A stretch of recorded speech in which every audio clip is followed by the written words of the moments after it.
She was refilling a $5,000 bottle of Cabernet when she saw the thing that was about to kill the most dangerous men in the room. Vespera Lane didn't stop pouring. Didn't flinch. Didn't let her hand betray a single tremor. That was the thing about being a waitress at Obsidian, Seoul's most private fine dining establishment, a place tucked behind unmarked doors in the Gangnam district. Like a rumor the city's wealthiest men passed between themselves in whispers. You learned very quickly how to keep your face completely still while your mind was already 3 steps ahead of everyone else's. She set the bottle down. Straightened the napkin. Smiled at no one in particular. Then she looked at the glass again, and her stomach dropped straight through the marble floor. Lim Jae-Yoon. If you've never heard that name, consider yourself lucky. In Seoul's criminal underworld, he wasn't just powerful, he was the kind of man other powerful men rehearsed their words before meeting. 34 years old, head of the Lim Syndicate, with neck tattoos that told stories no courtroom had ever been brave enough to hear. He sat at the private corner table the way a king sits on a throne, not with arrogance, but with the quiet, absolute certainty that the room existed for him. The men beside him, silver-haired, European, in a navy suit that cost more than Vespera's rent for a year, was deep in negotiation, his hands gesturing over an open portfolio. A business deal. An alliance. Nothing unusual for a table like this. Nothing unusual, except for what Vespera had just seen floating in Jae-Yoon's wine. Now, before we go any further, if you have ever noticed something terrifying that nobody else in the room could see, and felt that cold, impossible weight of do I say something, or do I walk away and pretend I'm invisible? This story is going to hit you differently. Stay with us, because what Vespera did next didn't just change her life. It pulled her straight into a world she could never walk back out of, and she didn't even see it coming. Drop a comment right now, would you have passed that note? Keep your answer. Because by the end of this story, you might not be so sure. And if you're new here, welcome to Mafia Moonlight Tales. Hit that like button, subscribe so you never miss a story, and share this with someone who loves a tale where the quietest person in the room turns out to be the most dangerous. Now, let's go back to that glass. Vespera Lane had once made a grown man cry in a university laboratory. Not out of cruelty. Out of brilliance. She was 19 years old when she identified a critical flaw in a senior professor's published research on organophosphate compounds, a flaw that had survived 3 rounds of peer review and 2 academic awards. She didn't announce it loudly. She simply slid a single page of handwritten corrections across his desk, quietly, the way she did everything. The professor had stared at it for a long moment. Then he'd removed his glasses, pressed his fingers to his eyes, and wept. Her department chair called her a once-in-a-decade mind.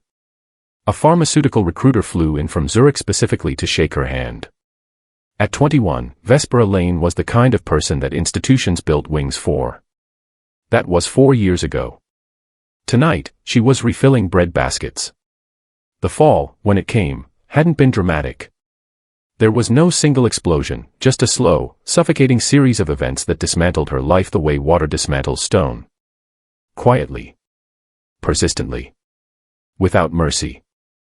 Her father, Gerald Lane, a meticulous, gentle accountant who had worked the same firm for 22 years, had been framed for financial fraud by the partners above him. The kind of men who wore expensive watches and shook hands at charity galas and destroyed people like Gerald Lane without losing a single night of sleep. The legal fees arrived like a second mortgage. Then a third. Vespera had withdrawn from her doctoral program on a Tuesday morning, and by Friday she had a waitress uniform hanging on the back of her bedroom door. She told herself it was temporary. That was 18 months ago. There was a particular skill set required to be truly invisible in a room full of wealthy, dangerous people, and Vespera had mastered it the way she mastered everything else, methodically, completely, without drawing attention to the process. Keep your eyes low but your awareness wide. Move with purpose but without presence. Speak only when spoken to, and even then, use as few words as possible. Smile that specific, hollow smile that says I am furniture and means I am watching every single one of you. She knew things about the regulars at Obsidian that their own lawyers didn't know. She knew which diplomat drank to suppress a tremor in his left hand. She knew which tech billionaire ordered the same meal every visit because his nutritionist had no idea he was here. She filed it all away out of habit, the same instinct that had once catalogued molecular structures now catalogued human weakness. Her co-workers called her the ghost. Not unkindly. Just accurately. She moved through the restaurant like something between a person and a shadow, there and not there, present and already forgotten. Some of them didn't even know her last name. She preferred it that way. What her co-workers didn't know, what nobody in that building knew, was that beneath the flat expression and the sensible shoes and the hair pinned back just tightly enough to disappear, Vespera Lane's mind never stopped working. It catalogued. It cross-referenced. It processed the world in compounds and reactions and chemical signatures that most people would need a laboratory and 3 months to identify. It was both her greatest gift and the thing that had made her life unbearable. Because a mind like hers could not simply look at a glass of wine. It had to read it. And tonight, at table 9, beneath the amber glow of the chandelier, next to a man whose name made entire governments nervous, her mind had read something that turned her blood cold. The glass of Cabernet sitting in front of Lim Jae-Yoon was not just wine. It was a countdown. He arrived at 9:47 p.m., 13 minutes late, and not a single person at Obsidian dared to acknowledge it. That was the first thing Vespera noticed. In a restaurant where reservations were made 6 weeks in advance and the maitre d' had once politely turned away a sitting senator for arriving 4 minutes past his booking, the entire front-of-house staff had simply rearranged itself around Lim Jae-Yoon's tardiness like water rearranging itself around a stone. No tight smiles. No pointed glances at the reservation book. Just a seamless, collective decision to pretend that 9:47 had always been the agreed time. Power, Vespera had learned, was not always loud. Sometimes it was the silence of a room that knew better. She was clearing a dessert plate from table 6 when she felt it, that specific shift in atmospheric pressure that moves through a space when someone truly dangerous walks into it. It wasn't something she could explain chemically, though she had tried. It was closer to the feeling before a thunderstorm, when the air goes very still and every living thing quietly recalibrates its understanding of safety. She looked up. Lim Jae-Yoon was not what most people imagined when they pictured a crime lord.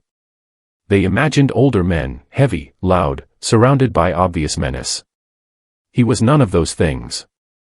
34 years old, lean in the particular way of someone whose discipline was pathological, dressed in a black suit so precisely tailored it looked architectural. His dark hair fell past his collar, and the tattoos that climbed his neck, intricate geometric patterns that disappeared beneath his jaw, were the only visible declaration of everything he was. His face was composed. Still. The kind of stillness that didn't come from calm but from absolute, practiced control. He walked through the restaurant without looking at it. That was the detail that stayed with Vespera. He didn't survey the room the way powerful men usually did, with that slow, proprietary sweep that said I own this space. He simply moved through it, because the possibility that anything in it could threaten him had never seriously occurred to him. 2 men flanked him at a careful distance. Not close enough to crowd him. Close enough to end a conversation in under 3 seconds. The European man, silver-haired, already seated, rose fractionally when Jae-Yoon approached. Not a full stand. Just enough. The universal body language of a man who needed something from someone who didn't need anything from him. Jae-Yoon sat. And the restaurant changed. It was subtle enough that most guests wouldn't have named it. But Vespera felt it move through the room like a current, conversations dropped half a register in volume, laughter became more careful, even the kitchen noise seemed to dampen, as though the chefs behind the swing doors had collectively decided that tonight was not the night for anything unnecessary. The sommelier, who had been confidently recommending a Burgundy to table 11, suddenly looked less confident. A couple near the window asked for their check without finishing their entrees. Nobody wanted to be the last one in a room that Lim Jae-Yoon had decided to occupy. Vespera watched all of it from her station by the service corridor, her tray balanced against her hip, her face saying absolutely nothing. She had served powerful men before, politicians, executives, men whose decisions affected thousands of lives. She had served them bread and wine and that practiced invisible smile and felt precisely nothing beyond professional routine. This was different. This man didn't just occupy space. He compressed it. Everything in his immediate orbit became smaller, quieter, more careful about its own existence. She checked her station assignments on the clipboard by the corridor. Table 9. She closed her eyes for exactly 1 second. Then she straightened her apron, lifted her tray, and walked toward the lion's table. The bottle arrived at 10:12 p.m. A 2017 Chateau Petrus, Pomerol, one of only a few hundred cases produced that year, retailing at just under $5,000. Vespera knew this because she had been required to memorize Obsidian's wine list the same week she was hired, the same way she had memorized everything in her life, completely, effortlessly, and with a faint undercurrent of sadness that her mind was being used for this instead of something that mattered. She carried it to the table on a cloth-lined tray, presented the label to Jae-Yoon without making direct eye contact, and waited. He didn't look at the bottle. He looked at her. Not with interest. Not with anything she could easily name. Just that same flat, absolute attention he seemed to give everything, the look of a man who processed his surroundings not for pleasure but for intelligence. She felt it land on her face for exactly 2 seconds, and then it moved on, and she ceased to exist again. She began to pour.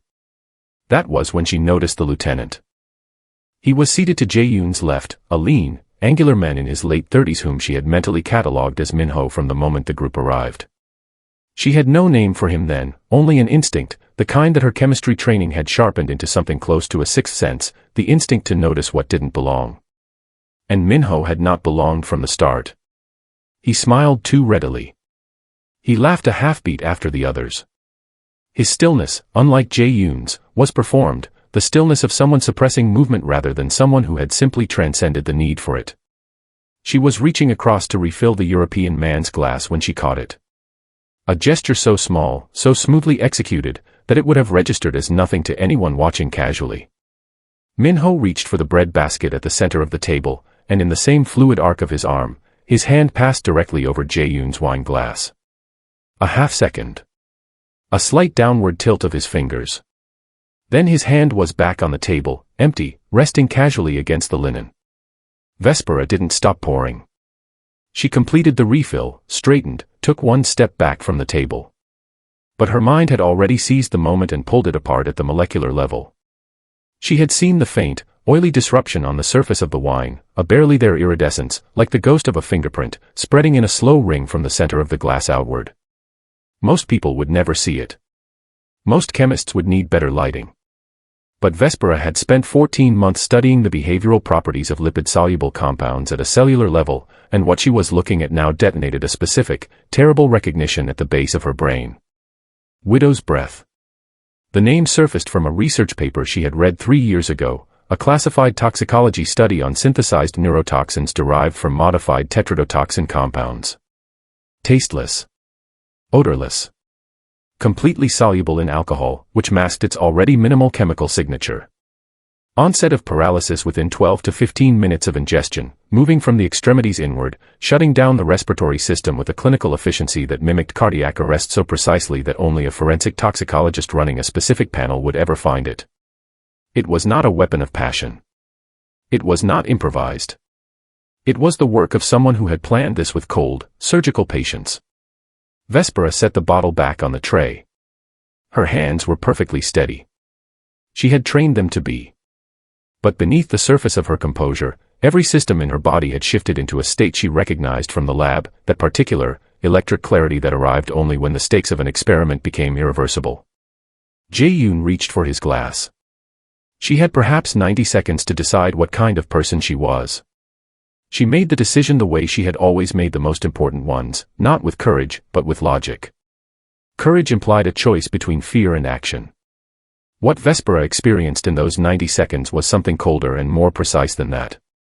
It was the same mental process that had carried her through doctoral-level examinations and burning-eyed all-nighters in the laboratory, a rapid, dispassionate triage of available options and their probable outcomes. She could say nothing. Jae-Yoon would drink. He would be dead before midnight, and she would go home, and nobody would ever know she had seen anything. She could speak aloud. She could cross the distance between her station and his table and announce to a room full of criminals and their associates that the boss had been poisoned by his own men.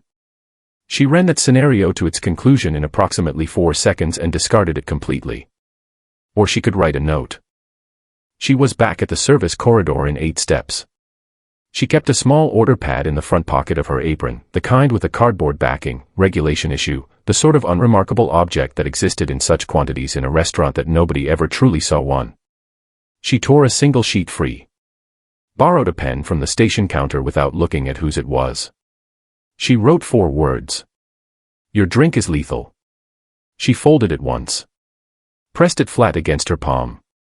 Then she picked up the bottle of Chateau Petrus, still 2/3 full, still worth more than her monthly wage, and she walked back toward table 9. The distance was perhaps 20 feet. It felt considerably longer. Her mind, stripped of all excess noise, recorded everything in extraordinary detail during those seconds. The low amber light pooling across the white linen. The soft collision of cutlery from the table beside her. The European man's cologne, something woodsy and expensive, cutting through the general atmosphere of the room. Minho's hands, flat on the table, relaxed, the hands of a man who believed the hard part was already done. And Jae-Yoon's glass, still untouched, sitting at the edge of her peripheral vision like a small, dark emergency. She reached the table. Forgive me, she said quietly, directing the words at the linen rather than at any face. She reached across to position the bottle, and in the same practiced movement, the seamless, invisible choreography of a woman who had spent 18 months perfecting the art of not being noticed, she depressed the folded note beneath the edge of Jae-Yoon's napkin with 2 fingers, the way a pianist strikes a key. Clean. Complete. Gone before the motion fully registered. Then she caught the edge of a water glass with the back of her wrist. It didn't fall. It rocked, sloshed, sent a thin rivulet of water across the linen in a path that was almost convincing. She produced a cloth from her apron pocket and blotted the surface with a murmured apology, head down, hands moving, giving herself 3 additional seconds at the table that nobody could question. Then she straightened. Tucked the cloth away. Stepped back. She did not look at his face. She had calculated that looking at his face would undo her entirely. She walked back to her station with measured, unhurried steps and stood with her tray at her side and her eyes on the middle distance, and she waited. Behind her, she heard the crisp, papery sound of a napkin being lifted from a table.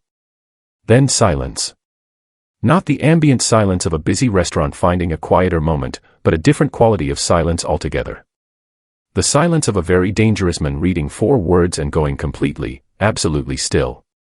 Vespera stared at the wall in front of her and stopped breathing. What she had expected, on some level, was movement. A man reads that his drink is poisoned and he moves, pushes back from the table, signals his guards, evacuates. That was the logical sequence. That was what survival instinct demanded. Vespera had constructed the entire fragile architecture of her plan around that expectation, that Jae-Yoon would remove himself from danger quietly, efficiently, and that she would be invisible enough in the aftermath that nobody would think to trace the warning back to the woman with the order pad. Lim Jae-Yoon did not move. She knew because she was watching his reflection in the decorative mirror panel mounted on the far wall of the restaurant, a technique she had developed over 18 months of monitoring rooms she was not supposed to be watching. In the amber-tinted glass, she could see table 9 with the detached clarity of a security feed. She saw his hand lift the napkin. Saw the note fall open across his fingers. Saw his eyes drop to it. He read it once. Then he set it face down on the table, picked up his dinner knife, and resumed cutting his steak. Vespera felt the floor shift beneath her. The conversation at the table continued. The European man gestured at the portfolio again. Somewhere in the kitchen, a pan met a flame with a sharp hiss. A couple near the window laughed at something private. The entire restaurant persisted in its elegant, oblivious rhythm, and Jae-Yoon ate his dinner with the unhurried composure of a man who had just read nothing more alarming than a weather forecast. For 3 minutes and 40 seconds, she counted, he did absolutely nothing. Then he reached for his wine glass. Her heart seized. She took a half step forward before she could stop herself, her hand tightening on her tray, and then she saw it, the almost imperceptible pause at the peak of the motion. His fingers around the stem. The glass tilted fractionally upward, toward the light. And for just one suspended moment, those dark, unreadable eyes performed their own quiet analysis of what was inside it. He set the glass down. He turned to Minho. What happened next was so understated, so devastatingly controlled, that Vespera would spend weeks afterward trying to find the right word for it. Not confrontation. Not accusation. Something older and more precise than either. Jae-Yoon spoke 4 or 5 words in Korean, too low and too brief for her to catch, and she watched Minho's expression cycle through its responses in the space of a single breath. Confusion first. Then the careful reconstruction of confusion, the performed version, a half-second too late. Jae-Yoon smiled. It was the most frightening thing she had seen all evening. He lifted the wine glass and slid it with elegant, unhurried deliberateness across the white linen until it sat directly in front of his lieutenant. Then he said, in perfect, accent-free English, loud enough now for the European men to hear, loud enough for Vespera to hear every syllable from her station, Minho has excellent taste. I insist he share this one. The table went quiet. Minho looked at the glass. The European man looked at Minho. Jae-Yoon picked up his fork and resumed eating. The silence that followed was not the silence of uncertainty, it was the silence of a trap that had already closed, and everyone at the table understanding simultaneously that the only remaining question was how loudly it would snap shut. Minho reached for the glass with a hand that had ceased, finally, to perform its steadiness. He drank. Vespera turned away from the mirror. She had seen enough experiments reach their conclusion to know that she did not need to watch the final stage to understand the result. She pressed her back against the service corridor wall, closed her eyes, and waited for the room to change again. It didn't take long. It began with a sound like a chair scraping backward too quickly. Then a glass hitting the floor, not shattering, just landing, the dull ceramic ring of crystal meeting marble at an angle, and then the specific, unmistakable quality of a large man's body making involuntary contact with a table edge on its way down. Vespera didn't turn around. She had her eyes on the service corridor wall and her hands flat against her thighs, and she counted the sounds the way she had once counted the stages of a chemical reaction, not with emotion, but with the grim, clinical precision of someone who already knew what the result would be. A woman at a nearby table said something sharp in French. Then the room came apart. Not violently.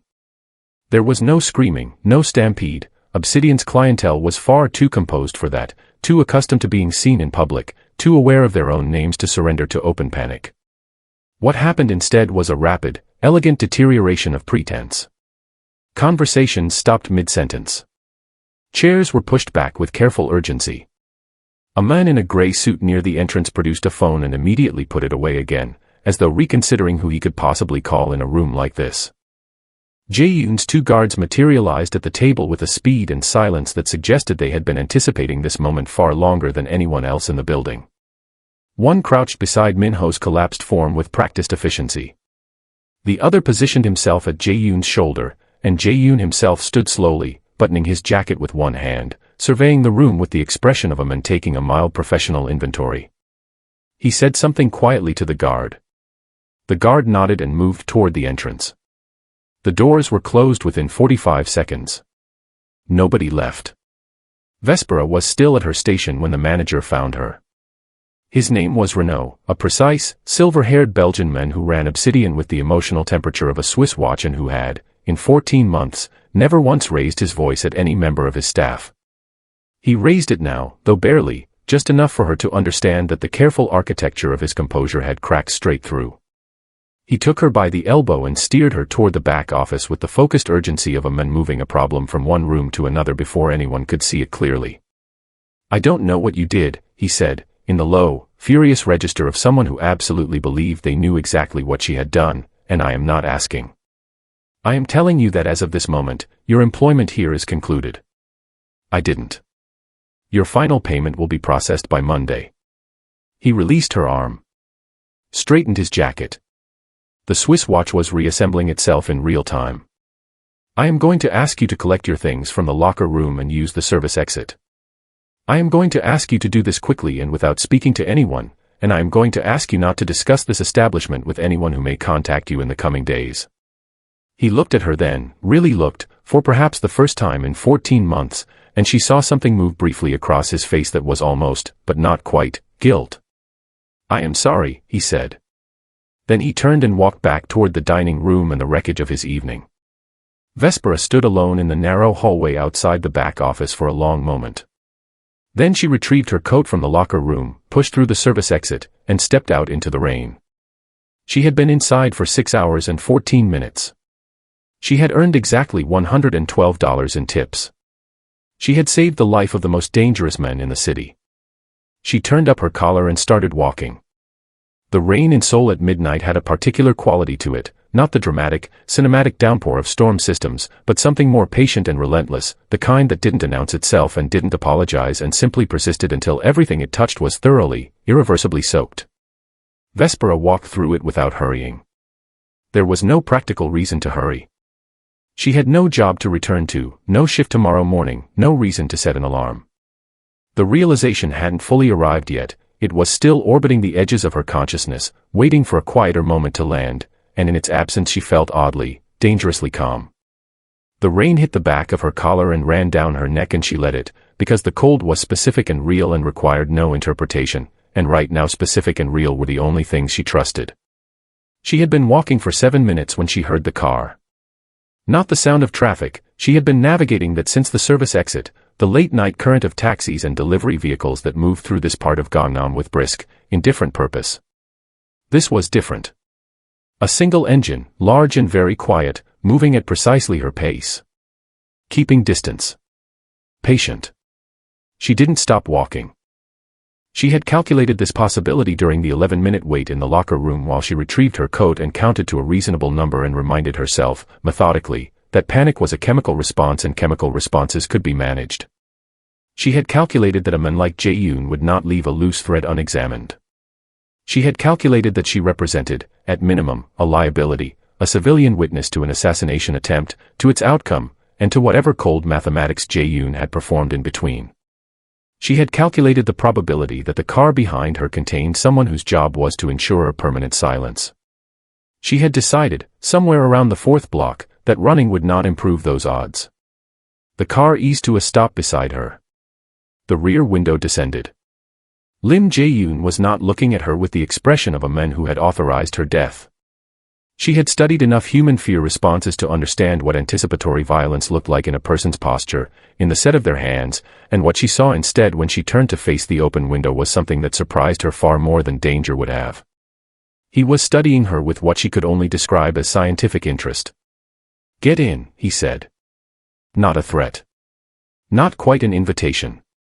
The tone of a man who rarely experienced the need to frame his requests as either. She stood in the rain and looked at him for a moment that probably lasted longer than was advisable. "You're not going to kill me," she said.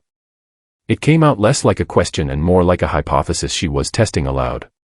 Something shifted in his expression, not a smile exactly, but the precursor to one, a slight recalibration around the eyes that suggested she had, unexpectedly, provided him with a mildly interesting answer. "If I wanted you dead," he said, "you would not have made it to the 2nd block." She considered this. It had the uncomfortable quality of being entirely credible. "Then what do you want?" He glanced at the empty seat beside him, then back at her face, with the patient deliberateness of a man who was not accustomed to repeating himself and was extending a courtesy by resisting that instinct now. "You identified a synthesized tetrodotoxin derivative in a dimly lit restaurant," he said, from a distance of approximately 4 feet, with no equipment, in under 90 seconds. He let that sit between them in the rain for a moment. "I want the mind that did that." Vespera looked at the open door. Then at the rain. Then at the 11 blocks of dark street still between her and an apartment that now represented the sum total of her prospects. She got in.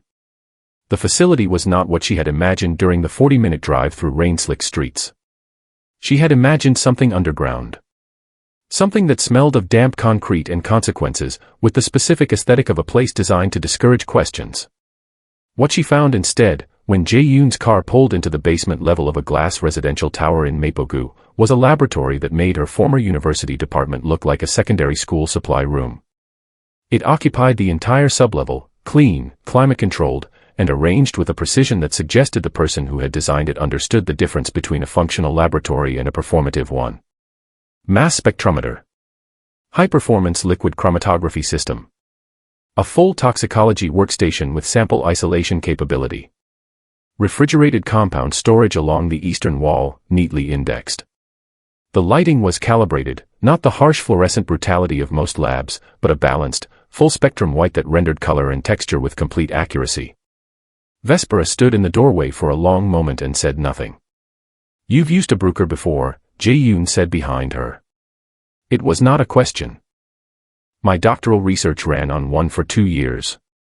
She stepped inside slowly, the way a person steps into a space they are afraid of wanting. How did you know that? I had 40 minutes in the car. She turned to look at him. He was leaning against the doorframe with his jacket open, arms crossed, watching her move through the room with that same quality of attention she was beginning to recognize, not intrusive, just comprehensive. The attention of a man who collected information the way other men collected assets. You ran a background check in 40 minutes. I had a head start, he said. I knew your name before we reached the first traffic light. She absorbed this without responding and turned back to the room. There was a workstation at the center, a long, brushed steel surface with a mounted display and an integrated sample processing unit, and on it, sealed in a forensic evidence container, sat the wine glass from table 9. Still bearing the ghost of its contents. Still radiating, to her particular set of perceptions, its quiet, lethal history. He crossed the room and stood on the opposite side of the workstation. I need the source, he said. Not the compound, I already know the compound. I need the synthesis origin. The supplier. The specific production signature that tells me whose laboratory produced it and whose hands moved it through my organization to Minho.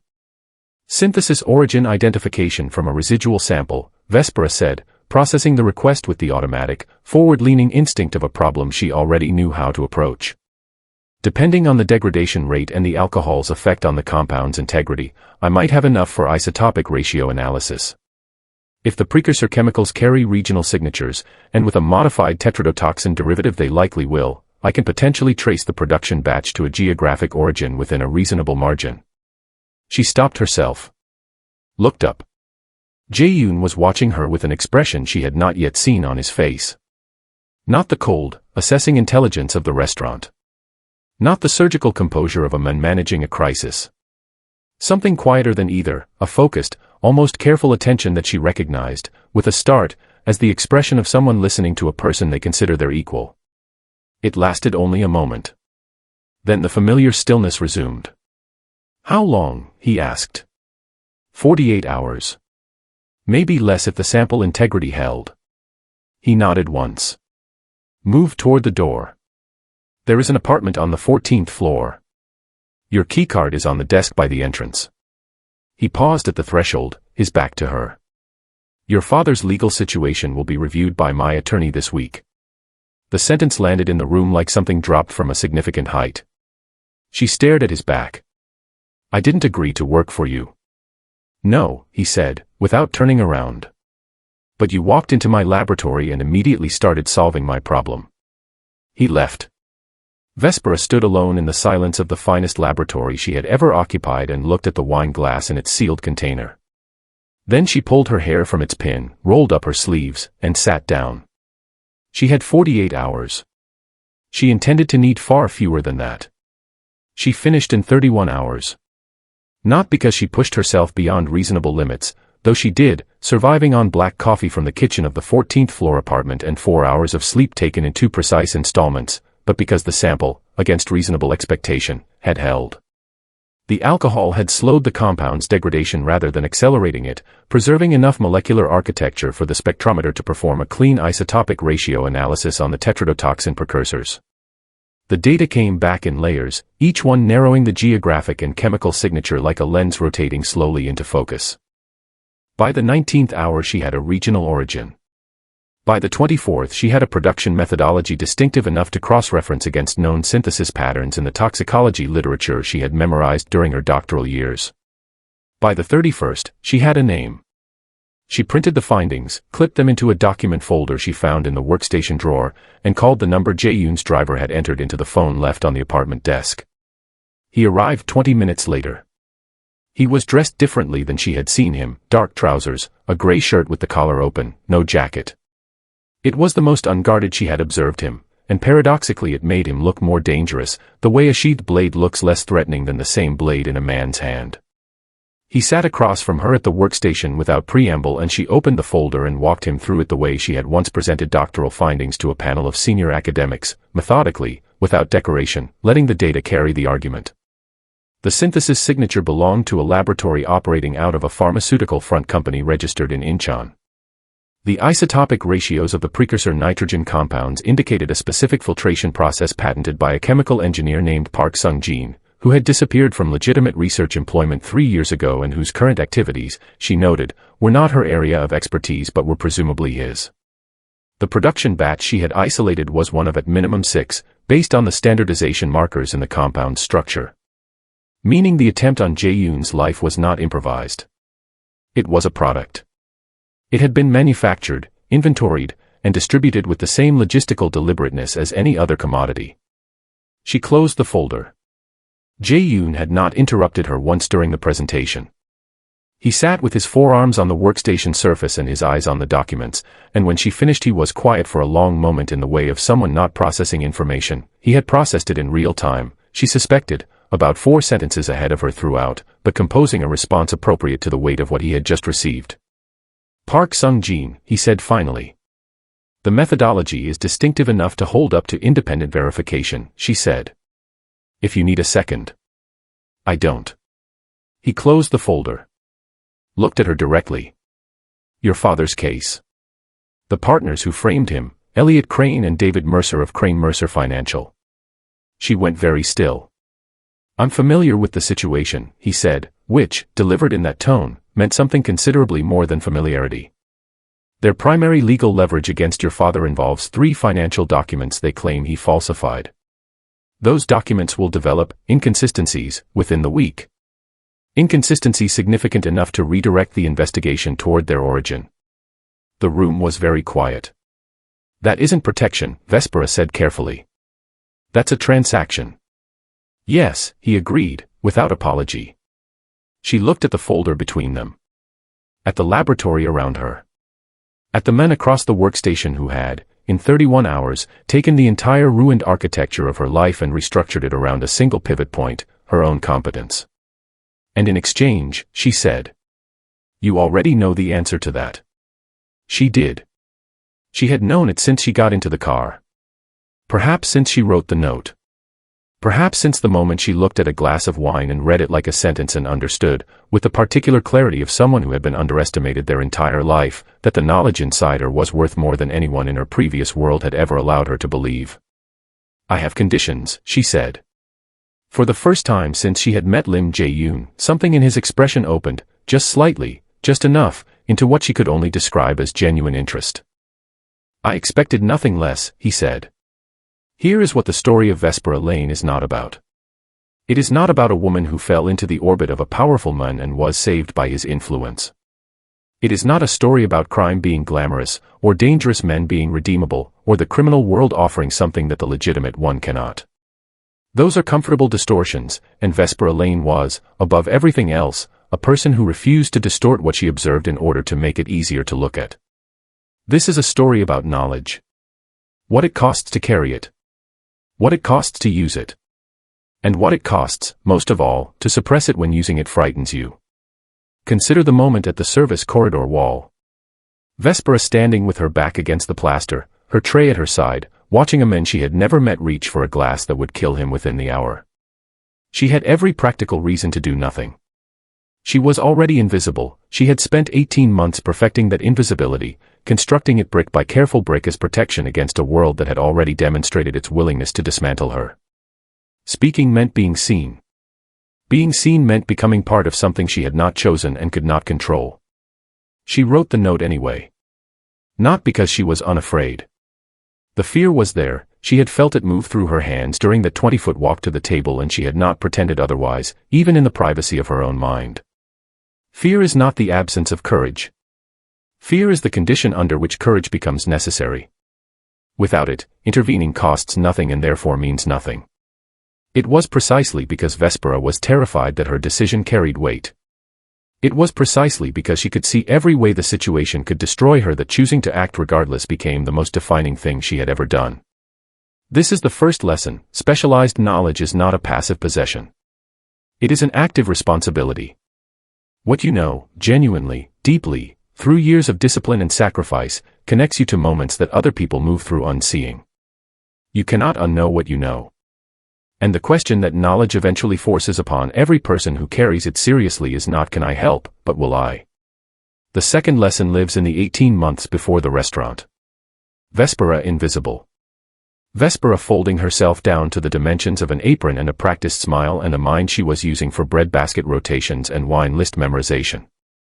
She had chosen smallness as a survival strategy, and it is important to understand why, because the world had punished her visibility before. The instinct made complete sense.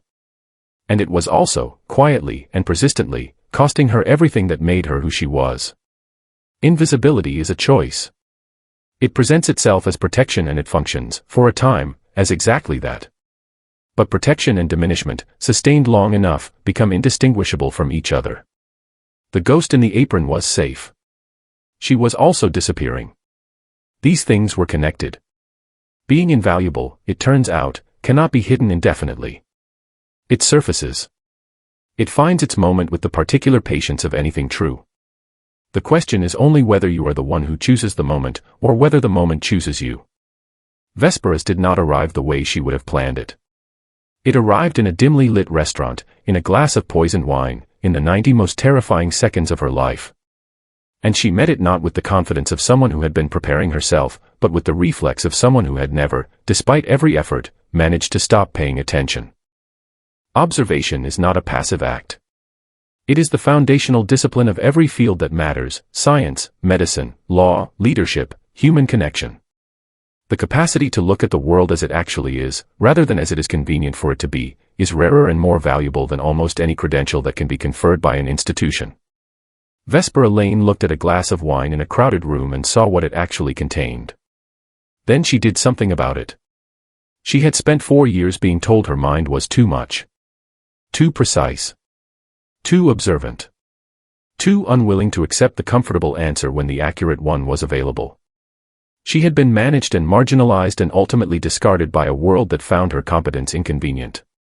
The world, it turned out, had simply not yet encountered a problem serious enough to deserve her. We began this story with a drop of wine falling into a crystal glass, heavy as a closing casket, dense with consequence.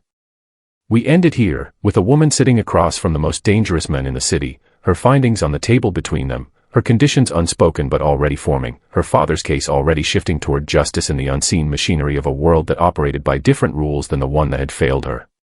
She had not become someone else.